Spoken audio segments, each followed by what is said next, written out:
Good morning friends. GST platform के YouTube channel में आप सभी का स्वागत है। जी हाँ फ्रेंड्स, जीएसटी रिटर्न्स के अंदर जीएसटी पोर्टल में एक बेहद इंपॉर्टेंट और एक बड़ा चेंज जो है वो इम्प्लीमेंट किया गया है।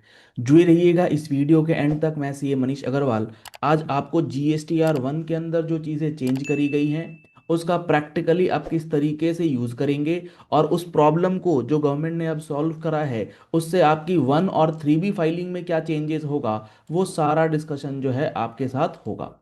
तो यहाँ पर सिचुएशन क्या है और जो प्रॉब्लम थी GSTR 1 और 3B के अंदर वो क्या थी, पहले ना एक बार एक केस के साथ समझ लेते हैं, फिर पोर्टल पर उसका सॉल्यूशन अब क्या दिया गया है वो भी हम लोग देखेंगे।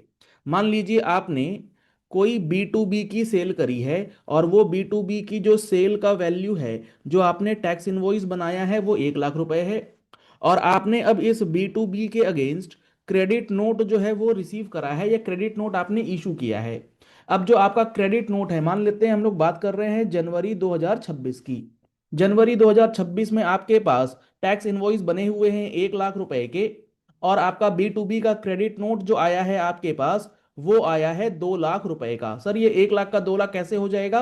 प्रीवियस पीरियड का कोई क्रेडिट नोट आपके पास आया होगा सेल रिटर्न। तो अब होता क्या है, जब आप B2B की डिटेल्स डालते हैं अपनी GSTR 1 में तो B2B का जो सेल है वो आप दिखा देंगे अपना B2B वाला टेबल में। और जो आपके क्रेडिट नोट की बात है, रजिस्टर्ड क्रेडिट नोट, वो आपके लिए सेपरेट टेबल दिया गया है, आप सेपरेट क्रेडिट नोट के अंदर दिखा देंगे। और GSTR 1 के अंदर जो आपकी फिगर बन के आती है वो आती है 1 लाख की सेल वैल्यू जनवरी में और आपकी सेल रिटर्न की जो वैल्यू आती है वो आती है 2 लाख रुपए की। यानी कि आपकी जो वैल्यू हो गई नेट सेल वो -1 लाख रुपीज है और ये -1 लाख रुपीज आपके GSTR 3B में ऑटो पॉपुलेट हो जाता है।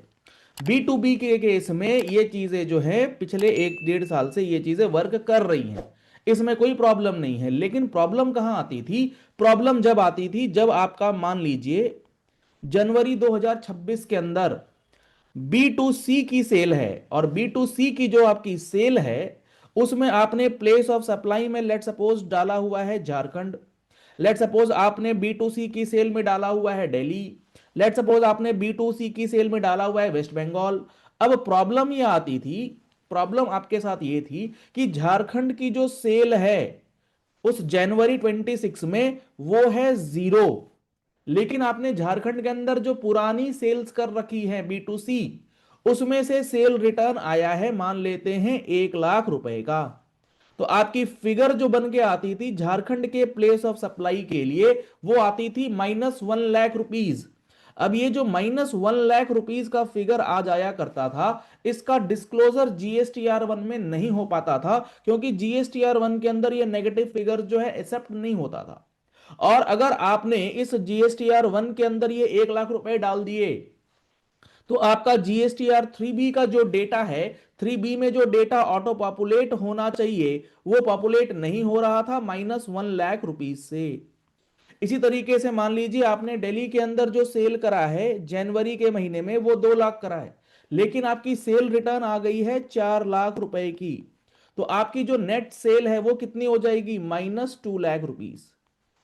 इसी तरीके से वेस्ट बंगाल में मान लेते हैं आपने 1 लाख की सेल करी है और आपने जो रिटर्न करी है वो 0 है, तो आपका पॉजिटिव सेल जो है वो 1 लाख रुपए रह जाएगा। तो आपने जो B2CS के अंदर जो फिगर डालना होता है, B2CS के अंदर नेट कितना अमाउंट आ जाएगा? नेट अमाउंट जो आपका रह जाएगा वो रह जाएगा -2 लाख रुपीज, जो GSTR 1 में पहले अलाउड नहीं था इन B2CS कैटेगरी।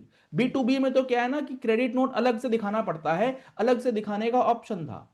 B2CS में ये प्रॉब्लम थी, ये ऑप्शन नहीं था। अब जीएसटी पोर्टल के अंदर ये चीजें बदल दी गई हैं। मैंने आपके सामने GSTR 1 का लाइव पोर्टल ओपन करा है। इसके अंदर मैं आपको दिखाता हूं जो हमारा ये टेबल 7 है जिसके अंदर आपको B2CS की डिटेल डालनी है। जैसे हम लोगों ने एग्जांपल लिया था place of supply, let suppose हमारा झारखंड का था या फिर पहले दिल्ली का ले लेते हैं। दिल्ली के अंदर जो हमारी सेल्स थी वो 2 लाख रुपीज थी और सेल रिटर्न की क्या वैल्यू थी? 4 लाख रुपीज, यानी कि -2 लाख रुपीज।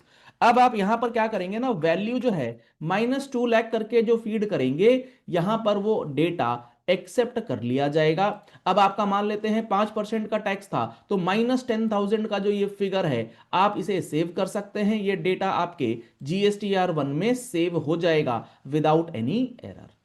हर एक प्लेस ऑफ सप्लाई के लिए अब आप नेगेटिव सेल्स रिटर्न वाली figure in case of B2CS जो है वो फीड करने का ऑप्शन आपको अब दिया गया है। झारखंड के अंदर हमारे एग्जांपल में जैसे -1 लाख रुपीस की सेल रिटर्न थी, सेल्स जीरो था, तो टैक्सेबल वैल्यू क्या हो जाएगी, -1 लाख रुपीस। इसके अंदर टैक्स रेट जो आपका 18% था, तो -9,000 CGST -9,000 SGST का जो ये फिगर है यहां पर ये अपडेट कर सकते हैं। जो हमारा तीसरा था वो था वेस्ट बंगाल का, तो आप वेस्ट बंगाल के अंदर जाएंगे तो वेस्ट बंगाल में हमारी सेल्स की फिगर क्या थी, 1 lakh rupees, sales return zero है, तो यानी कि हमारा जो पॉजिटिव फिगर है वो भी अब आप यहां पर ऐड कर पाएंगे। तो पॉजिटिव फिगर तो पहले भी एक्सेप्टेड थी, नेगेटिव फिगर में प्रॉब्लम आ रही थी, इस प्रॉब्लम को अब गवर्नमेंट ने जीएसटी पोर्टल ने जो है वो रिजॉल्व कर दिया है। और इसका बेनिफिट अब आपको ये होगा कि आप अपने प्लेस ऑफ सप्लाई के अकॉर्डिंग जो भी आपकी B2CS की सेल्स हैं, नेगेटिव है तो नेगेटिव, पॉजिटिव है तो पॉजिटिव,